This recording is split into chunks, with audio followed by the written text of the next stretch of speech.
वही प्रक्रिया करके जैसे कि शूद्र का बच्चा पैदा होता है वही ब्राह्मण का बच्चा पैदा हो रहा है। ऐसा है क्या? सोसाइटी के चौधरी बन करके बैठे होते हैं, उनसे ज्यादा दिक्कत होती है। माँ बाप को कोई दिक्कत नहीं। जब दिल्ली से घर जाते थे गांव की तरफ तो देखते थे दूर से पानी पिलाना, बहुत सारी चीजें, और दूसरे समाज के जो मजदूर हैं उनसे थोड़ा सा खाने पीने के उसमें भेद। साथियों, मैं मनोज कुमार, आप देख रहे हैं मीडिया सोर्स में। दोस्तों, इस समय हमारी उपस्थिति बिहार के छपरा जिले में है और हमारे साथ फ्रेम में जिसे देख रहे हैं प्रेमी जोड़ी है। साथियों, मैं बता दूं, इनका नाम प्रियंका तिवारी यादव है। नाम सुनकर के आप सोच रहे होंगे कि प्रियंका तिवारी यादव कैसे हो सकता है, और हमारे साथ जो फ्रेम में है इनका नाम है अरविंद यादव। आइए हम इनसे बात करते हैं कि नाम आप इतना टेढ़ा क्यों रखी हैं, प्रियंका तिवारी यादव क्यों रखी हैं? क्या आप यादव हैं कि तिवारी हैं? बहुत बहुत स्वागत है। धन्यवाद। आप सभी के जो दर्शक हैं आपके चैनल के माध्यम से सभी को नमस्कार, प्रणाम और छोटों को ढेर सारा प्यार। तो ये जो नाम की गुत्थी है ना, ये मतलब अगर आप सोचेंगे कि तो इसमें उलझते चले जाएंगे। कोई नया नहीं है, कोई बड़ी बात नहीं है। जैसे कि ब्राह्मण की बेटी हूँ और यादव समाज की बहू हूँ। जन्म से मैं ब्राह्मण घर में मेरा जन्म हुआ है और शादी के बाद मैं बहू बनी हूँ, वो यादव समाज की बनी हूँ। जी, बहुत बहुत स्वागत है। आप क्या कहना चाहेंगे? देखिए, इन्होंने जो बात कहा वो बिल्कुल सही है। और चूंकि जो ये नाम रखे हैं प्रियंका तिवारी यादव, तो इनके डॉक्यूमेंट में नाम केवल प्रियंका है और इनका शुरू से रहा है कि ये जाति को लेकर के, यानी इनके अंदर जो जाति प्रथा है इसका ये हमेशा से विरोधी रही और वैसा ही नेचर मेरा भी रहा।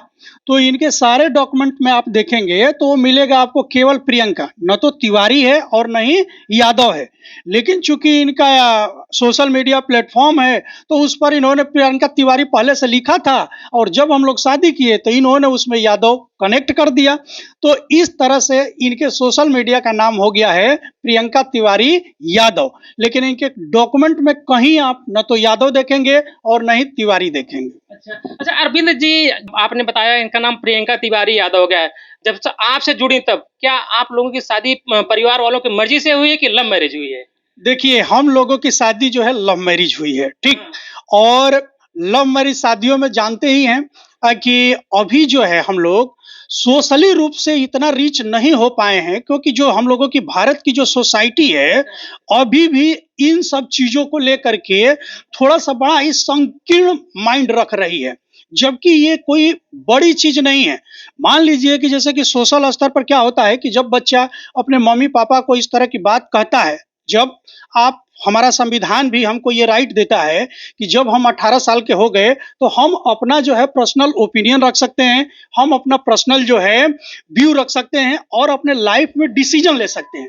लेकिन हम सारे डिसीजन लेते हैं, हम पढ़ने में लेते हैं, हम नौकरी लेते हैं, सारे डिसीजन लेते हैं।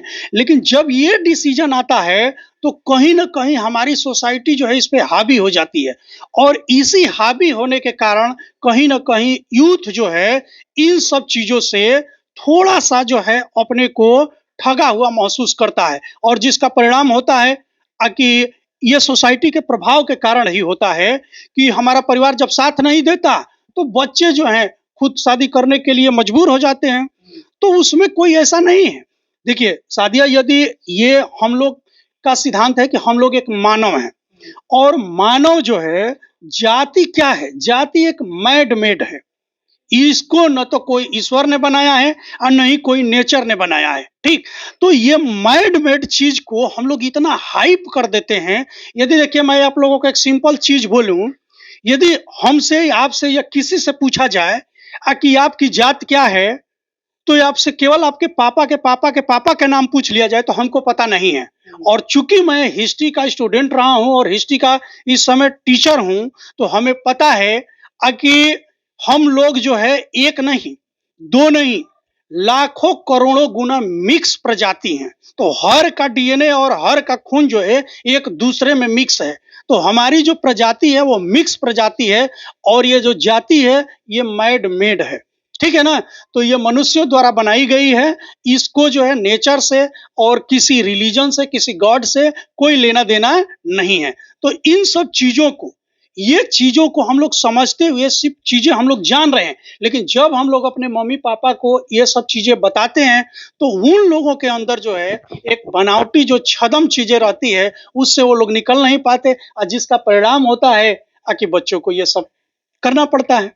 अच्छा ये बताइए साथियों आप सोच रहे होंगे कि हिस्ट्री के टीचर हैं वो अपनी पूरी लव स्टोरी और जात को लेकर के इन्होंने कितनी बढ़िया से डिस्क्राइब कर दिया बता दिया। आप समाज में देखते हैं जैसे कि आपने बताया कि मतलब लोग इसको एक्सेप्ट नहीं करते हैं। हम अपने दादा परदादा परदादा के बारे में उनका नाम नहीं जान रहे, उनको नहीं जानते हैं। लेकिन समाज इसको स्वीकार नहीं कर रहा है। फिर आपने इस चीज को किया, लेकिन इनके माता-पिता का कैसा रिएक्शन था और आपके माता-पिता का कैसा रिएक्शन था? देखिए, माता-पिता का जो रिएक्शन होता है, जब बच्चे जो है एडल्ट हो जाते हैं और वो शादी करेंगे, जब बच्चे एडल्ट हो जाएँगे और वो शादी करेंगे, तो जब वो मान लीजिए कि पहले कन्विंस हम लोग करने का प्रयास करते हैं, जब वो कन्विंस नहीं होते हैं, तो ज़ाहिर-सी बात हम लोगों को करना पड़ता है। तो उस समय ज़ाहिर-सी हमने पहले ही बोला कि जो हम लोगों की सोसाइटी है, वो पहले जो है क्योंकि देखिए माँ-बाप जो है हर बच्चे को अपना चाहता है कि उसका बच्चा खुश रहे और माँ-बाप चाहते हैं कि यदि बच्चा हमारा जो है सेटल है, सक्सेस है, तो वो उनको बहुत ज़्यादा दिक्कत नहीं होती।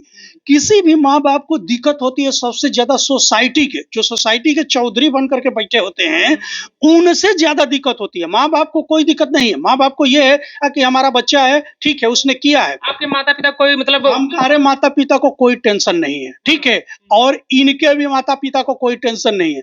ये जो मैंने एक चौधरी शब्द यूज़ किया, तो चौधरी ये कोई जाति नहीं है। चौधरी वो होता है कि बेवजह जो है बनावटी समाज में अपने आप को दिखाने लगते हैं कि मैं ही समाज का ठेकेदार हूँ, उनको समाज में चौधरी कहा जाता है। तो इन चौधरियों के कारण जो है समाज में ये व्यवस्थाएँ दिक्कत होती है। क्योंकि देखिए, हमारे समाज में बहुत सारी इविल हैं।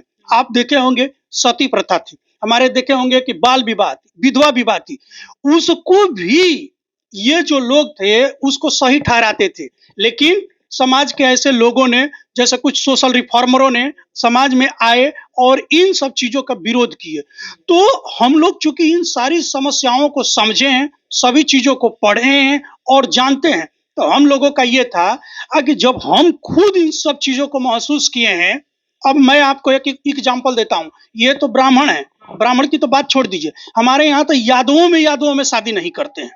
और मैं ये देख कर के ये शुरू से हैरान था कि कुछ यादव हैं, यादवों में शादी नहीं करते। तो मैंने भी ये ठान लिया था, देखिए ये ब्राह्मण थी, मुझे ये नहीं था कि मैं ब्राह्मण, मैं तो ये था कि मुझे कोई भी कास्ट का होगा। दलित भी होगा, चाहे कोई भी कास्ट का होगा, हमको इससे कुछ लोगों का ये होता है कि ब्राह्मण लड़की थी तो इन्होंने शादी किया। ये मैं इनसे कई बार कई प्लेटफॉर्मों पर भी बता चुका हूँ कि हमारे अंदर जो है न तो जाति का कीड़ा है और न ही इसको मैं मानता हूँ, क्योंकि मैं इन सब चीज़ों को समझता हूँ। तो चाहे वो दलित होता, चाहे कोई भी कास्ट होता, मुझे करना था। क्योंकि ये सब चीज़ें जब मैं देखा कि जब बताइए कि यादवों में यादवों की जाति देखी जा रही है, तो हर जातियां जो है एक फैशन बन गया है कि खुद अपनी जाति अपने से नीचे जाति खोज लेती है। यादव भी अपने में यादव नीचे खोज लेते हैं, ब्राह्मण भी अपने में ब्राह्मण खोज लेते हैं नीचे, हर जाति, दलित भी अपने में नीचे जाति खोज लेते हैं। तो बताइए ऐसी समस्याओं का निदान कैसे होगा? ये व्यवस्था कौन बनाया है? इस व्यवस्था को जो जिसको आपने फॉलो नहीं किया, इस व्यवस्था को बनाया कौन है? ये देखिए, मैंने चूंकि आपने एक गूढ़ प्रश्न पूछा कि इस व्यवस्था को बनाया कौन है, तो हम लोगों की जो शादी हुई है वो वैदिक रीति रिवाज से हुई। और वैदिक रीति रिवाजी चूंकि हम लोग आर्य समाज में शादी किए और आर्य समाज के जो संस्थापक हैं स्वामी दयानंद सरस्वती, तो स्वामी दयानंद सरस्वती का एक मेन कथन है कि बैक टू वेदाज, मतलब वेदों की तरफ लौटो। तो कहीं पर भी वेदों में ये नहीं कहा गया है कि ये जातियां हैं, तो जातियों के बारे में वेदों में कहीं पे चर्चा नहीं है, ठीक है। अब देखिए वेदों में ये कहा गया है कि वेदों में ये कहा गया है कि आप देखेंगे हमारे यहाँ 4 वेद है, ऋग वेद, यजुर्वेद, सामवेद, अथर्ववेद।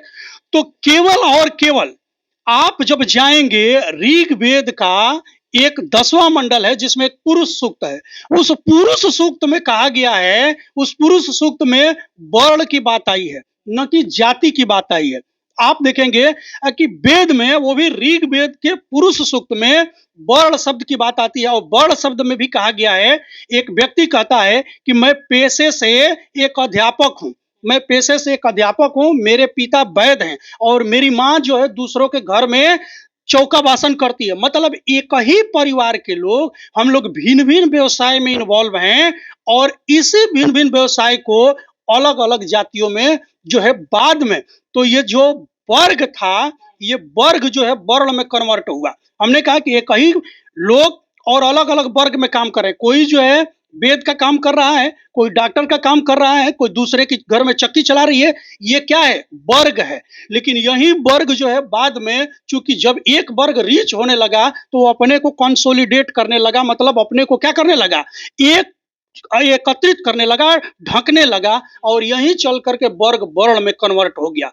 और मैं आपके चैनल के माध्यम से बताऊं कि पहली जाति, जो जाति शब्द है, वो पहली बार जो जाति निकल करके आती है वो निकल करके आती है नारद स्मृति में। और पहली नारद स्मृति में जो जाति निकल करके आती है वो कायस्थ।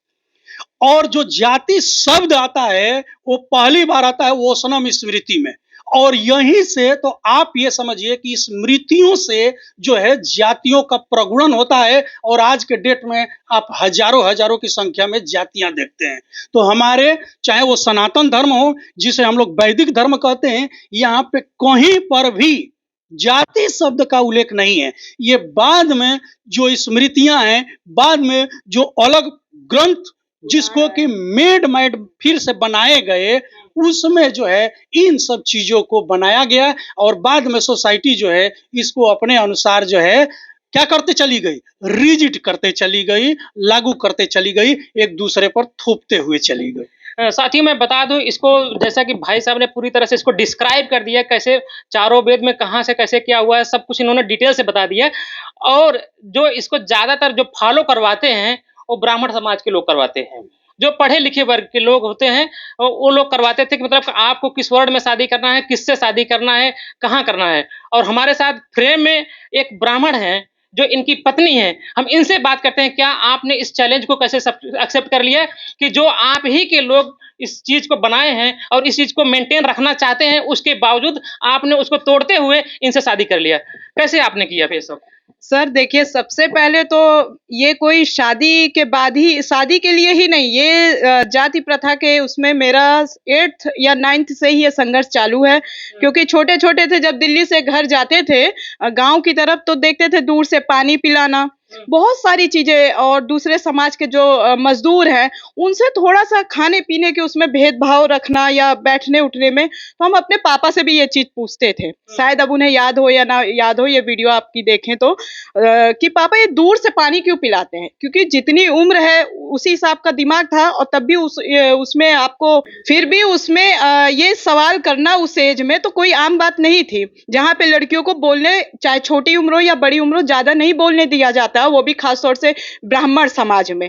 तो खैर लड़कियां अब तो बहुत नाम कमा रही हैं, लेकिन वहां पे भी पापा ये बोलते थे कि बेटा हम ब्राह्मण हैं, बेटा हम ब्राह्मण हैं। तो मतलब एक क्वेश्चन है हमेशा चलता रहा, ब्राह्मण है, कपड़ा एक जैसा हम लोग पहन रहे हैं, दिख एक जैसे रहे हैं, और वही प्रक्रिया करके जैसे कि शूद्र का बच्चा पैदा होता है वही ब्राह्मण का बच्चा पैदा हो रहा है। ऐसा है क्या अलग? मतलब ये हम यूपीएससी ग्रेजुएशन किए, पोस्ट ग्रेजुएट हुए, साथ ही साथ फिर जब यूपीएससी का तैयारी किए तो इतनी किताबें हम लोग पढ़े, तो माइंड जो है ना वो एकदम से खुल गया पूरी तरीके से।